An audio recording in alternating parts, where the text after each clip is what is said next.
बहुत समय पहले की बात है। एक बहुत ही शांत और सुंदर गांव में एक मेहनती धोबी रहता था। अब ये धोबी पूरी तरह से अपने जानवरों पर निर्भर था। वो क्या करता था कि गांव के हर घर से कपड़े इकट्ठा करता, उन्हें धोने के लिए नदी पर लाता और इसी से अपनी रोजी रोटी कमाता था। बस यही उसकी और उसके परिवार की आम जिंदगी थी, जो हर दिन ऐसे ही बड़ी शांति से चलती थी। अब मजेदार बात यह है कि इन दोनों जानवरों में जमीन आसमान का फर्क था। वो सुंदर और सफेद रंग का घोड़ा खुद को बहुत महान और खास समझता था, जबकि वो बेचारा मेहनती गधा जो बिल्कुल उसी अस्तबल में रहता था, उसे सब बहुत हीन भावना से दिखते थे। दोनों एक ही छत के नीचे रहते थे, एक ही सूखी घास खाते थे, लेकिन फिर भी दोनों की दुनिया बिल्कुल ही अलग थी। एक दिन घोड़े ने बहुत ही घमंड भरे स्वर में गधे की दोस्ती को पूरी तरह से ठुकरा दिया।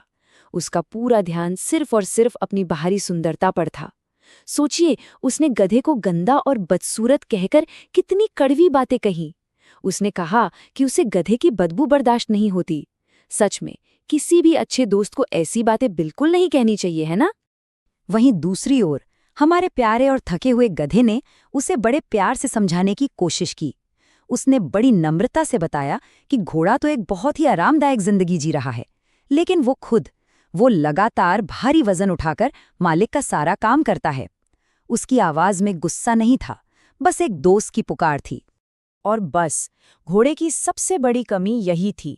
वो ये मानता था कि उसकी सुंदरता और उसकी ज्यादा कीमत उसे एक मेहनती साथी से बहुत बेहतर बनाती है। उसे लगता था कि जो बाहर से सुंदर है, बस वही सबसे अच्छा है। इसी घमंड के चक्कर में वो एक सच्चे दोस्त की अहमियत को बिल्कुल नहीं समझ पा रहा था। कहानी में अब एक बड़ा मोड़ आता है। एक शांत दिन अचानक से बदल गया। आसमान में एकदम से घने काले बादल छाने लगे और ठंडी ठंडी हवाएं चलने लगीं, जो एक बड़े तूफान के आने का इशारा था। अब इसका सीधा सा मतलब था कि सारे कपड़ों को बारिश में खराब होने से बचाने के लिए तुरंत घर ले जाना होगा। धोबी को अब बहुत ज्यादा जल्दी करनी थी। अब घर वापसी का सफर बहुत ही मुश्किल होने वाला था। मालिक ने क्या किया कि सारा का सारा और बहुत ही भारी बोझ उस बेचारे गधे की पीठ पर लाद दिया। बाप रे, इतना सारा वजन! गधे का हर एक कदम उठाना अब बहुत ही धीमा और दर्दनाक हो गया था। इतना सारा भार अकेले उठाना किसी के लिए भी आसान नहीं होता। बहुत धीरे धीरे चलते हुए दर्द से भरे उस गधे ने घोड़े से बस थोड़ी सी मदद की भीख मांगी। उसने सोचा कि अगर घोड़ा थोड़ा सा बोझ बांट ले तो उसे इतनी ज्यादा तकलीफ नहीं होगी और वो सब जल्दी से घर भी पहुंच जाएंगे। लेकिन घोड़े ने मदद करने से साफ इनकार कर दिया। वो कपड़ों का वजन बांटने के लिए बहुत ज्यादा घमंड दिखा रहा था। उसने बड़ी बेरुखी से कह दिया कि वो कोई बोझ नहीं उठाएगा, क्योंकि वो एक घोड़ा है। उसने अपने साथी की तकलीफ को पूरी तरह से नजरअंदाज कर दिया। अब आसमान से बारिश की बूंदें गिरने ही वाली थीं और वो भारी गट्ठर गधे को नीचे दबा रहा था। अब क्या होगा? क्या वो बेचारा गधा इतना भारी बोझ उठाकर इतनी दूर अस्तबल तक पहुंच पाएगा? मदद ना मिलने का नतीजा बिल्कुल वही हुआ जिसका डर था। भारी वजन और थकान की वजह से रास्ते के बीच में ही बेचारा गधा धड़ाम से नीचे गिर पड़ा।